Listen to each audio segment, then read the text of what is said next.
I was going to murder him.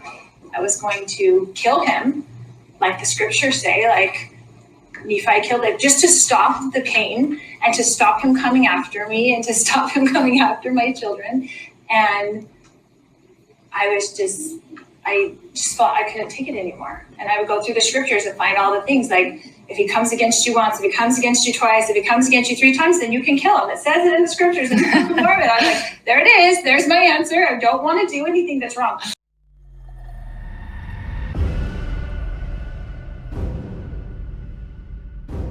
Hey, what's up? Welcome to part 4 of my series on the cult mom, Lori Vallow. I will link the first 3 videos in the description below. I will also put a playlist on my page because this is the never-ending story. So a few things have happened since my last video on this. The main thing is that Lori is now being investigated in the death of her 3rd husband, Joseph Ryan, after secret audio from one of her cult meetings was leaked to the media. I love my Savior with my whole heart. I have had some wonderful experiences. I have been ministered to by the angel Moroni. I have seen him.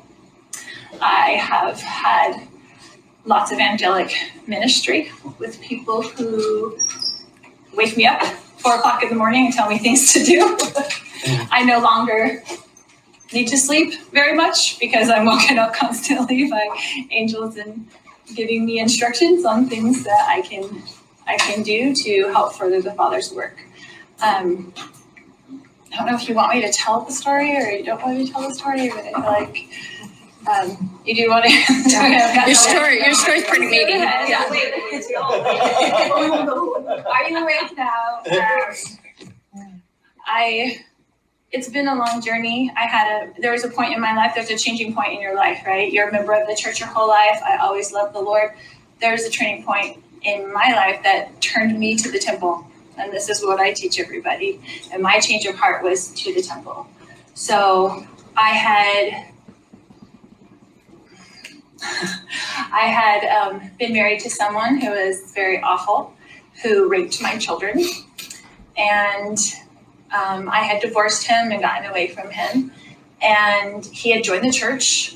He spoke in state conference. Everyone thought he was wonderful. He was very good showman of all those things. And after we were divorced, he told everybody that I was this lying, crazy Mormon and a crazy lying Mormon, but continue. Got up in court and said all these horrible things about me and turned it around to where the judges believed him instead of me.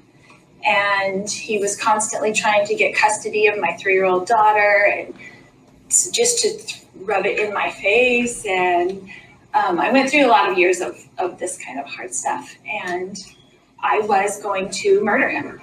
I was going to kill him, like the scriptures say, like Nephi killed him, just to stop the pain and to stop him coming after me and to stop him coming after my children. And I just felt I couldn't take it anymore. And I would go through the scriptures and find all the things like, if he comes against you once, if he comes against you twice, if he comes against you 3 times, then you can kill him. It says it in the scriptures in the Book of Mormon. I was like, there it is. There's my answer. I don't want to do anything that's wrong.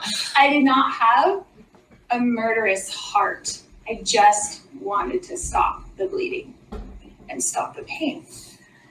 And so someone wise was speaking to me and said, you need to go to the temple. So I went and met my bishop, and I was like, I'm either going to turn my life to the temple or I'm going to commit murder. So do you want to give me a temple recommend? And I was perfectly honest because at that point I had nothing to lose. You get to the bottom rung and I had nothing to lose. And he gave me my temple recommend. And I started going to the temple every week by myself, not with my current husband, just by myself to the temple, to the Mesa temple, which I love. We moved here from Texas to get away from my ex-husband that was doing all this, but he moved here like 5 miles away from us just to continue to torture me. That was his whole entire job. And Satan had been torturing me since I was a little kid. So I've had that my whole life. I turned to the temple. I started going every single week. And and you know, I had little kids, and we were in therapy all the time, and the kids were in therapy and doing all this stuff. So I had five kids that I was dealing with, and the Lord just taught me. He just taught me week by week. He was just teaching me, and he was just so patient and so kind. I would just be in there just sobbing. I would just be in there in the celestial room sobbing. And people would come up to me all the time and they're like, "Sister, are you okay?" And I'd be like, "No, I'm not okay." And I'd just keep crying because I didn't want to tell anybody what was going on. I was just having my own pain. And I felt like, so the court told me that if I didn't take my daughter to him and drop her off with him as a 5-year-old every weekend or every other weekend or whatever the schedule was, that they would put me in jail. So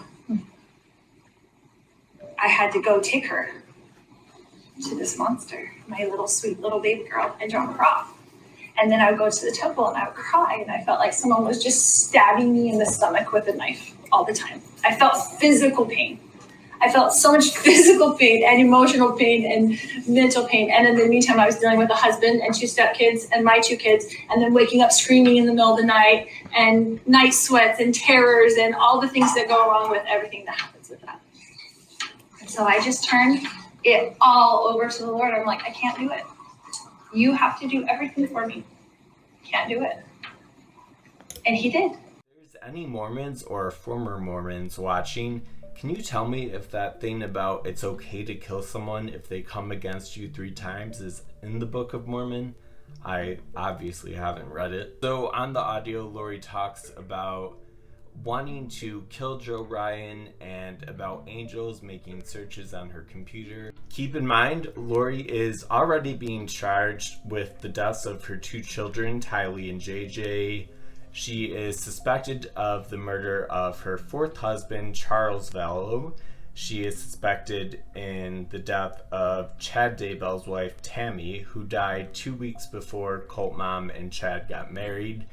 She is also suspected in the death of her brother, Alex. So Joseph Ryan was Cult Mom's 3rd husband, and he was also the father of Tylee. Joseph Ryan has a sister named Annie Cushing. She has a YouTube channel, which I will link in the description, and she has been very active on social media as a voice for Tylee. Her YouTube videos are like hours long, but I'm going to use clips from her video to talk about her brother Joseph Ryan. Cult Mom and Joseph Ryan got married in 2001, so this would be before JJ and Tylee would just be being born.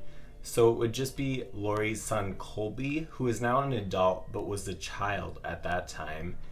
And as an adult, he said on Dateline, host Keith Morrison sat down with Vallow's oldest son, Colby Ryan, who made a shocking revelation about his stepfather, Joseph Ryan. Joseph Ryan is also Tylee Ryan's biological father. He went out of his way to make a point when he would like spank me, and then he just did weird things like little hits in the head, like thought it was funny. So there's a lot of stuff with that. Okay. And you know, he was sexually abusive as well. With you? Mm-hmm. The essence of this is that Colby had made an outcry. I'm not going to address that. But like personally, I'm addressing some of the screenshots.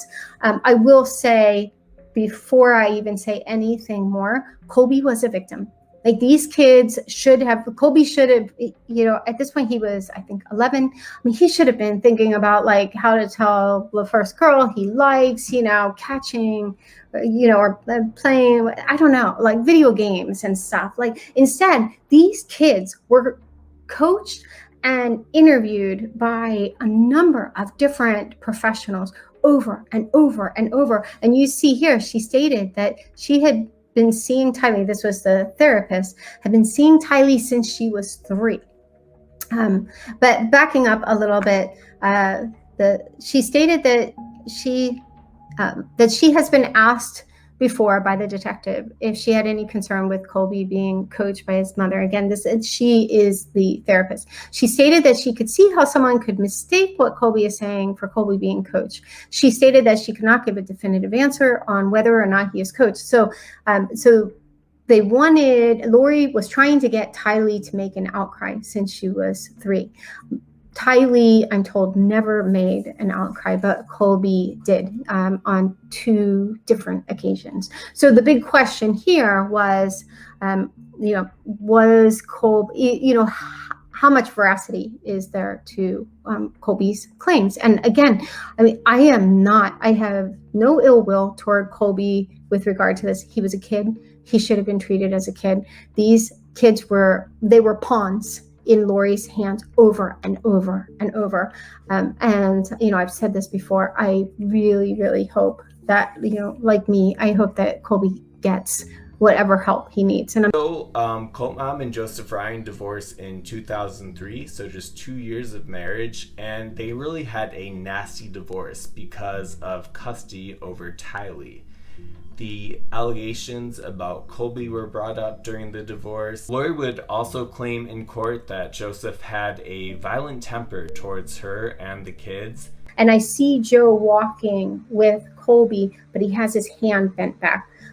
Afterwards, Colby played and stuff. I was watching to see if his, wrist was sensitive, if there were any marks. There weren't any marks. It was just like an unnecessary use of force. That's what concerned me. And the other thing was, how do you not have an internal editor when you see someone coming, and who, I'm sure I clearly looked kind of horrified, what the hell are you doing? And he didn't adjust his position or anything. And that was actually what scared me the most, because I was like, he doesn't have an internal editor telling him this is highly inappropriate. Then he used a means of discipline that I disagree with pretty passionately. He used a belt. It wasn't like Colby wasn't screaming or anything like that, but I just felt like, especially given some of his issues, and I don't like it. But it's not illegal. It's still not illegal in the state of Texas. It is illegal in some states, but that was their decision. So I went down and talked to Lori and told her about the things she didn't have eyes on, which was that Joe had Colby's hand pulled back. And so I just made an appeal to her, this isn't a good idea. This is too much too soon. And, he doesn't have the same heart for Colby that you do. You've spent 7 years with him. I just think that this is a fool's errand. And so, she was very chill about it. She was like, I'll talk to him and stuff. She had no issue with the belt. They had clearly agreed on that because she was at the foot of the stairs. So she heard the same thing I heard. I just had eyes on the hand incident. But that was very concerning to me. In August of 2007, Lori's brother Alex attacked Joseph Ryan with a stun gun, and he would spend a few months in jail for it. Alex appears to be Lori's personal hitman. He was the one who shot Charles Vallow and who actually physically killed Tylee and JJ. Joseph Ryan did die in 2018 of what was listed as a heart attack, but details of that heart attack are just starting to emerge. Joseph Ryan wasn't found for about a week after he died. He was found by a neighbor, and his body was in such a state of decomposition that authorities didn't have a lot to work with in terms of figuring out how he died. But they did find cholesterol medicine in his apartment, and heart attacks are the leading cause of death of men that age in America. So for those 2 reasons alone, they listed Joseph Ryan's death as a heart attack. So obviously really lazy work in this case. Joseph Ryan's next of kin was listed as Lori Vallow, and cops would say they tried contacting her over and over to tell her Joseph had died, but they weren't able to get through to her. And after a few weeks, Lori sent an email to Joseph Ryan's sister Annie telling her that her brother had died. Several people had noticed that this had been a 3, and she turned it into an 8, to make it look like she was called by law enforcement on April 18th, but it was actually a 13th. So I think she was just trying to edge a little closer to when I had reached out to her. Then there was another document that did document that she was called on the 13th. But here you see that they had told her the same thing I had heard, that he had been there 1 to 2 weeks. He said, "They keep leaving me these messages, but I don't care about Joe Ryan being dead." She would also tell Annie Cushing that the world was a better place without Joseph Ryan. So because of all of that and all of the other deaths surrounding Lori Vallow, Annie Cushing kept pressuring the police to reopen her brother's case. It's just not normal. I mean, there's a lot about this case that's not normal, but the amount of death, the more you think about it and take a step back and say, wait, why is everyone dying? And they're all dying young. And many times it's ruled just natural causes. That's what happened to Alex Cox. Natural causes. Tammy Daybell, natural causes. Right? Joseph Ryan, natural causes. Let's bring in Chanley Painter, because Chanley, you know, sometimes you're so in it that you don't realize how bizarre it is. But, you know, you take a step back and you're like, it's just not normal. So now we've got Phoenix PD taking a second look at this now. We do. Now, they are making clear that they are reviewing the death of Joseph Ryan, but not reopening an investigation into his death. So we spoke with the spokesperson of the department today to kind of clarify, try to glean some more information, but this is what she had to say. Let's listen. Our investigators are currently reviewing the 2018 death investigation of Joseph Ryan. They are looking into some of the new information that they've been made aware of. That information and additional information that I can't really get into too much detail on, obviously just because this is a new review of the case and want to make sure that we are consistent with ensuring that we're not providing information that are based on assumptions but facts. So this new recording that has Lori Vallow saying that she wants to kill her third husband, Joseph Ryan, raised some red flags there at the department. They're going to review it based on this new information. And did you hear that one part she said, and additional information? Not quite sure what else besides this recording is new, but she wouldn't go into any detail as much as I pressed her. And we do know that this recording was given to the Phoenix Police Department by Joseph Ryan's sister, Annie Cushing, hoping that the department would reopen a full-blown investigation into her brother's death. But she seems to be okay with this step. She even posted on social media about it, saying that she was glad for this new review. She says, quote, it's an unsettling peek behind the curtain of the machinations of a psychopath, Benny.